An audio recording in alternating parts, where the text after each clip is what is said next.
Hopefully this is gonna work. Um, Welcome to Taylor Swift Full Lore, episode 1.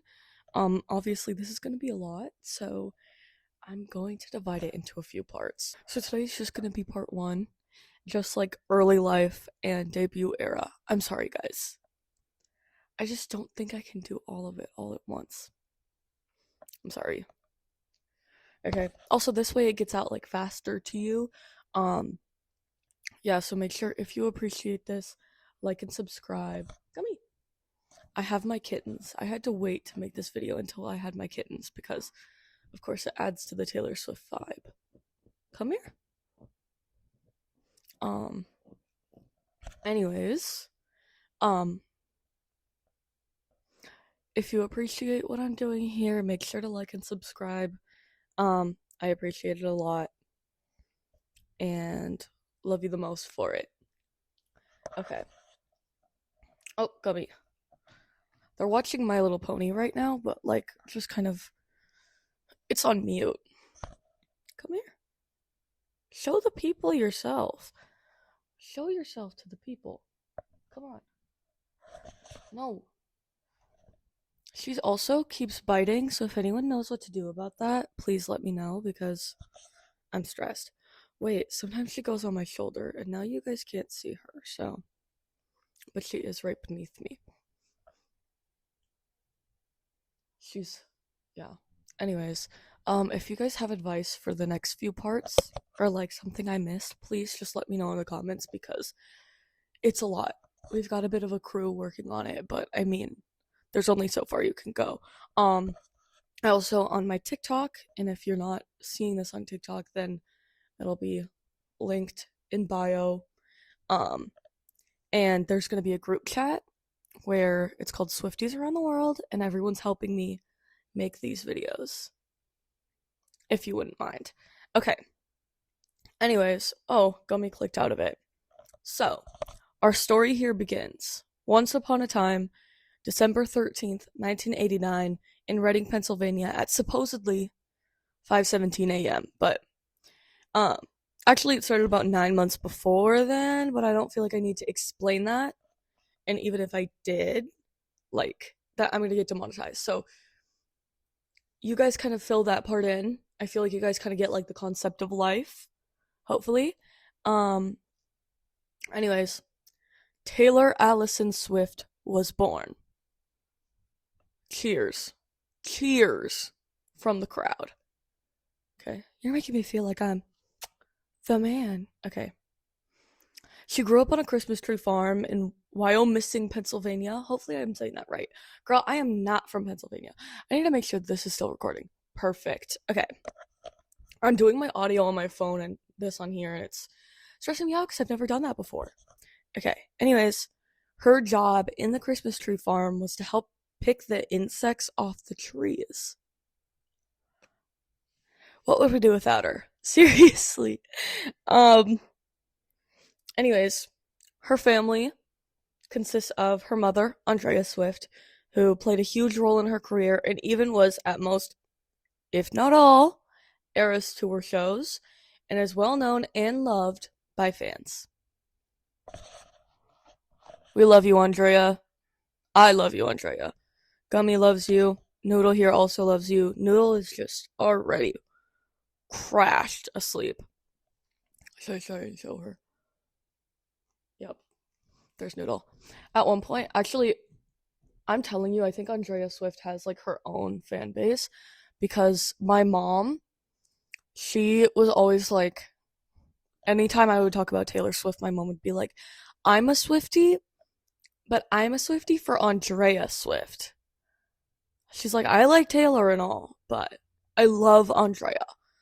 She's like the mom of all moms. She's like the mom icon, you know? My mom is a stan of Andrea, like how I'm a stan of Taylor. Anyways, her family consists of then her father, Scott Swift.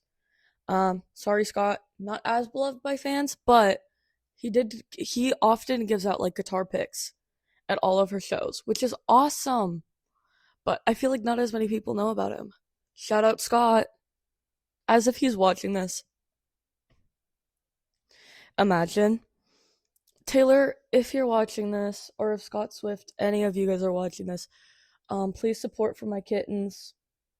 Whoa, she just woke up. Noodle just woke up. You can't see her, but she just woke up when I said Taylor Swift. Oh, she's back asleep. Sorry, girl. She likes to sleep. What can I say?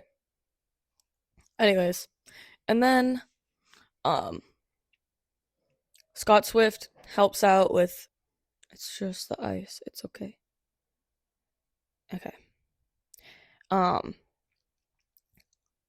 he's known for being a businessman and helping Taylor out in managing her career often. Um, and of course, her brother, Austin Swift, who's an actor, producer, and music executive. Music executive. Okay. When Taylor was 8 years old, she received her first guitar for Christmas, and initially couldn't play because she was like too small for it. She was like 8 years old. Um, but a few years later, a repairman was fixing her computer, saw her guitar, and offered to teach her to play. Why is my computer not working? Oh, because I was like wondering. I was like, oh, I wonder when my computer's gonna start working again. Yeah, I was kind of wondering about that. Anyways, once she got her guitar, she never put it down, never stopped playing, never stopped songwriting. Like, okay, girl, you're a child prodigy. I get it. Sorry, woke them up. I get it. Okay, like you don't have to rub it in our face. Um, her first full song Taylor ever wrote was called Lucky You. Well, Taylor said probably it was the song Lucky You. Um, about a girl who dares to be different. Love. Which is probably about herself because she also talked about how at this time she got teased and didn't have very many friends because of enjoying other things, little girls her age, for enjoying things. What? Guys, was I having a stroke when I wrote this? Probably. Okay. She got teased because she didn't like the same thing that other little girls her age liked. Because she liked to play guitar and write music. Because she's a child prodigy. So, thank you, Amy. Taylor and her family then moved to Hendersonville, Tennessee. Contrary to popular belief, it's not Tennessee, but I mean, it's not what? It's not Nashville, but it's like a suburb right outside of Nashville. In 2004, when she was 14 years old. Child prodigy. Okay, but I am just saying, like, I wish that I was her. Um, she would run up and down the street of all the big music labels, um, going inside and handing her demo CDs to the front desk. Um, in Nashville. That was not in Hendersonville. Henderson. Sorry. That was a Stranger Things quote. Okay. She first got signed to a music publishing deal in 2004 with Sony ATV, until she got signed by Big Machine Records in 2005. And be careful saying its name. It's like Voldemort. It gave me a shiver down my spine just now when I had to say it. Oh, and I put a note in here as I was writing the script. I had to take a deep breath and take a lap and get a snack because it got me so angry. Anyways, she released her self-titled debut album on October 24th, 2006. On the exact same day, Hannah Montana released her first album, which was a big day for the music industry and honestly changed the music industry as we see it. Controversial, maybe, but it shouldn't be. Because, hello, same day, what are the odds? Anyways, for the stats, it peaked at number 5 on the Billboard Top 200. Whoa. Hey, so what? Okay. It peaked at number 5 on the Billboard 200, topped the country album charts for 24 weeks, and spent 277 weeks on the Billboard 200. For the sales, it's certified 7 times platinum by the RIAA, having sold over 7 million copies in the United States. For the singles, generated 5 consecutive Billboard Hot Country Songs top 10 hits. Tim McGraw, number 6, Teardrops on My Guitar, number 2, Our Song, number 1, and Picture to Burn, number 3, and Shoulda Said No, number 1. Should I try to put a kitten on my shoulder while we wait? Okay, I'm gonna. It worked. Oh no. Oh no. Oh no. Where are you going, lady? Okay. Nope. Back to where she was. It happened for a second. She is purring loudly. She sounds like a lawnmower. Anyways, still not working. We just did singles, so for Chart Run, it holds the record as the longest charting album on the Billboard 200 from the 2000s decade. Pretty awesome. Okay, for the album rollout, she did a ton of radio interviews and was the opening act for a ton of country music stars like Brad Paisley, George Strait, Tim McGraw, and the Rascal Flatts. Tim McGraw was the lead single of the album. Then, okay, I apparently did not finish writing the script. There was a few music videos. I know that there was a Picture to Burn one, because that, like, altered my brain chemistry, you know? Anyways, for the song Meetings, we're gonna skip to that. Oh, shout out to my friend Abby for doing the song Meetings. Love you, diva. Tim McGraw, written about a guy who was about to go to college. Hi! Oh my gosh, she came out of nowhere. Sorry. He was about to go to college, and she knew they were going to break up. She thought about all the things that would remind him of her. One of the first things that came to mind was Tim McGraw. She said when she was writing it, she didn't think anything of it, and didn't think it would be a single, let alone a hit single. And, you know, when I played it for my record label, they were just like, well, that's your first single. Direct quote from Taylor. Oh, she's chasing her own tail like a dog. Picture to Burn, her first time meeting with Scott Borchetta. Boo! Boo! Oh, sorry, I scared the kittens. Come here. Okay. Guess not. Okay. He came up to her after her show in the Bluebird Cafe and told her he was working on something and wanted her to be a part of it.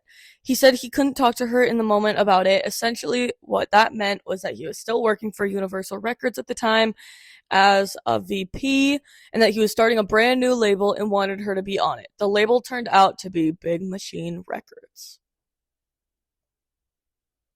Subtle foreshadowing. My eye roll. Okay. Teardrops on My Guitar. It was a song she wrote about a guy she had a crush on. He sat next to her in class and would come in and talk about his girlfriend every day. Talking about how pretty she was and how happy they were. And I never told him I liked him, but I did write a song with his name in it. So I guess his secret's out now. Direct quote from Taylor. She says, the song's really about hiding how you really feel. I also believe this is the same Drew who showed up at her house after the song was released. That's funny. Okay, A Place in This World. She talks about writing about things that mean something to her. Her own experience. She says, well, you know, there's different song. Oh my gosh. There's a problem with me. Okay. There's different songs about different things, and I'll be the first to stand up and say, look, I'm 17, never got married or had a kid.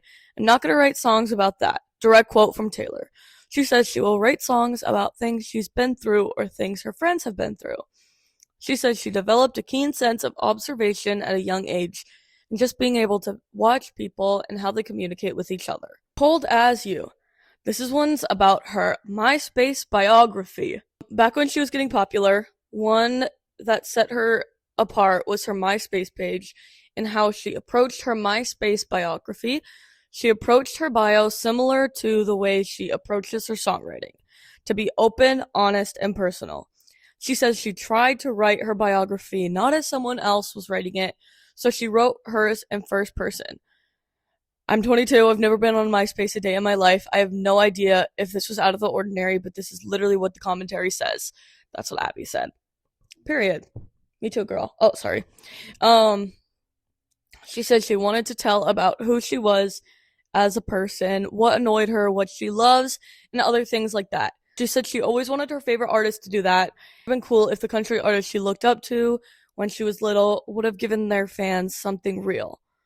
So I thought it was pretty cool to give these people information about me, because I'm not scared of it. Direct quote from Taylor. The Outside. She says she wrote The Outside when she was 10, when she was in middle school. She wasn't accepted, kind of an outcast, on the outside looking in, so she wrote a song about it. She thought it was important to include on the album because she wasn't always in that position. I didn't always have people, I didn't always have a lot of people around me. I think it's important to remember where you came from and remember you when you weren't on top of the world. Direct quote from Taylor. Tied together with a smile. One of her best friends was a pageant queen. Everybody wanted to be her.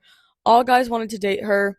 Taylor wrote the song the day that she found out her friend had an eating disorder. She said that it's kind of a point in someone's life when they realize something or someone they thought was strong isn't that strong at all, and that she, had a deadly problem, and so it was a tough time that I wrote a song and helped her through it. Direct quote from Taylor. Stay beautiful. Her advice to first-time songwriters.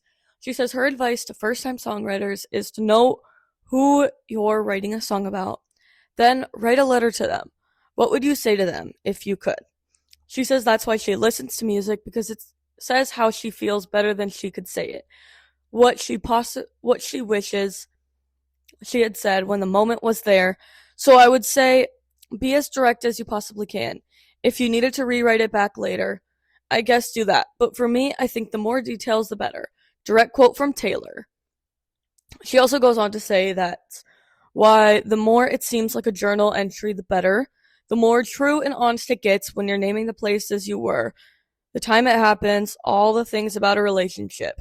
Direct quote from Taylor. She says to be as detailed as possible because for people to relate to it, they may not have the same details in their relationship, but they can relate to little details. Should have said no.